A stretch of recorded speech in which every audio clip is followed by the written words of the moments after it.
Assalamualaikum warahmatullahi taala wabarakatuh dan salam sejahtera. Baiklah, pada hari ini cikgu membawa topik ciri-ciri pemimpin yang baik dalam Islam. Okey. Cikgu senaraikan 6 ciri-ciri pemimpin yang baik dalam Islam lah. Kita kupas satu persatu. Okey, pernah tak kita memegang satu jawatan ataupun kita memimpin satu kelompok? Contoh kalau kita dalam kelas lah, kita menjadi ketua untuk memimpin rakan-rakan kita mengendalikan satu projek yang cikgu bagi. Okey, pernah tak? Okey. Kalau pernah, adakah kita mempunyai ciri-ciri ini? Ataupun kalau kita ni sebagai ketua pelajar, peers kan, adakah kita mempunyai ciri-ciri ini yang cikgu nak nyatakan inilah. Okey, yang pertamanya, adakah kita beriman pada Allah SWT? Ada tak ciri-ciri itu pada kita? Ataupun ada tak ciri-ciri itu pada pemimpin kita? Pemimpin kumpulan kita ke, pemimpin ketua orang kata ketua pelajar ke, ada tak ciri-ciri tersebut? Beriman kepada Allah kan. Kita tengoklah macam mana. Okay, kita boleh nilai sendirilah ciri-ciri pemimpin yang baik dalam Islam. Kalau pertamanya kita tengok dia beriman tak pada Allah. Maksudnya kalau daripada segi zahirnya kita tengok Zuhur dia solat tak? Asar dia solat tak? Solat 5 waktu dia penuh tak? Bulan puasa dia puasa tak? Itu ciri-ciri yang kita dapat lihat lah. Dalam dalaman kita tak dapat nak nilai kita, sebab kita manusia biasa kan. Kalau ada ciri-ciri tersebut, alhamdulillah kita punya ketua yang baik ataupun kita pun seorang pemimpin yang baik. Okay, yang keduanya, kita tengok ciri-ciri yang keduanya, rendah di hati ataupun tidak riak. Kalau dia buat satu kerja tu, adakah dia expose ataupun dia tunjuk pada orang lain, dia buat pengumuman ke, hari ni saya dah settle satu kerja gini bla bla bla bla. Hari ni dia update status. Itu update status, saya pun update status lah kan. Tapi dia menunjuk-nunjuk kerja dia. Dia beritahu dia lah pemimpin yang paling hebat dan sebagainya lah. Okay, ada tak tu ciri tu pada kita ataupun pada pemimpin kita?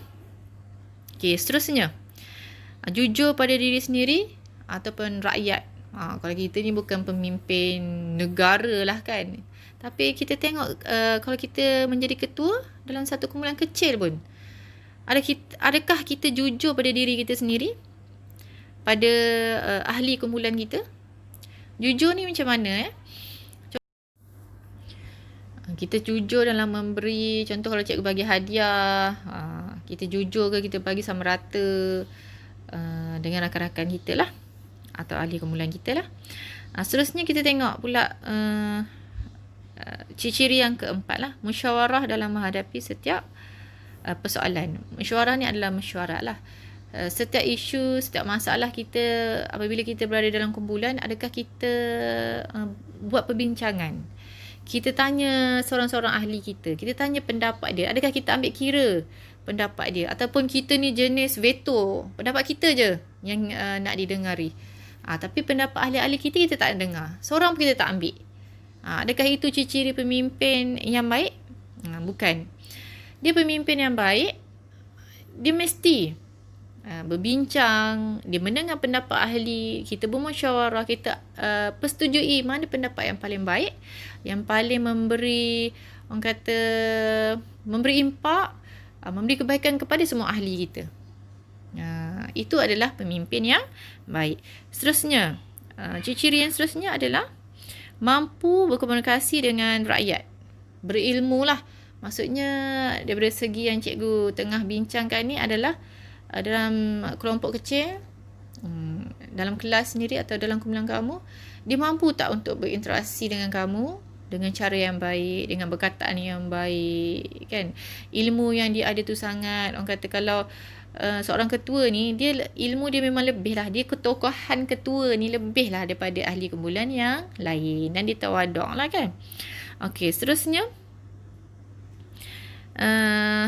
dia tidak tergesa-gesa lah bertindak, dia sabar lah. Selalunya sebab tu dalam Islam, ketua ni selalunya kita pilih lelaki lah. Imam pun lelaki kan, mana ada perempuan jadi imam. Kerana apa? Lelaki ni sifat dia orang orang kata kalau dia buat keputusan tu rasional. Kalau perempuan ni dia ada hari-hari dia yang tidak rasional. Kan? Jadi sebenarnya memang elok kalau ketua yang kita lantik tu adalah seorang lelaki. Kerana pendapat dia, bila dia ada ke 6 ciri ni, dia lebih rasional, dia lebih orang kata positif, dia lebih sabar dalam membuat keputusan. Jadi kita tidak ragu-ragu untuk menerima pendapat dia, arahan dia, kan. Tapi selalunya seorang ketua yang baik ni dia tak memberi arahan sahaja, tapi dia membimbing. Macam mana kalau kita tak pandai buat kerja, dia akan bimbing, dia akan beritahu ni kan. Cuma dia tak bagi ikan lah, dia bagi pancing.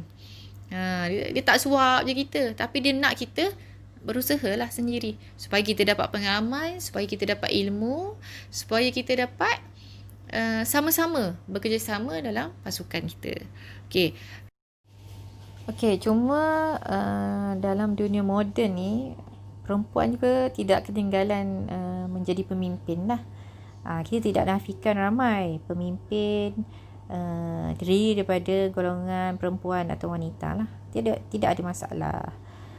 Cumanya dia kena ada ilmu, dia kena 6 ciri itulah. Kena sabar supaya menjadi pemimpin yang tidak membuat keputusan dengan emosi. Okey, rasanya cikgu minta maaf kalau cikgu ada tersalah kata, dan kita jumpa dalam video yang akan datang. Terima kasih. Assalamualaikum.